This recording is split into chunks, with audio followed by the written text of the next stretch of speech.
Dobry dzień, witamy w postępnym dzielu kaszepsczego kalendarium, gdzie są wydarzenia od 24 do 30 sewnika.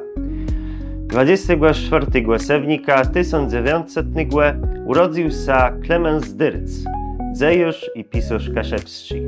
26 sewnika 1887 urodził się ksiądz Leon Miszewski, dziejusz polski w Wolnym Gardzie Gdańsku. 27 sewnika 1879 odemknięcie drzewnego puertu w Bydgoszczy.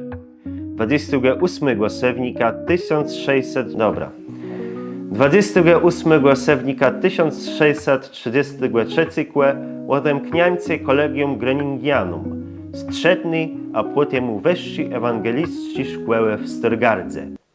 I 30 sewnika 1938 był ślednim dnia funkcjonowania tramwajowych komunikacji w Koszalenie. To już wszystko na dziś, do usłyszenia.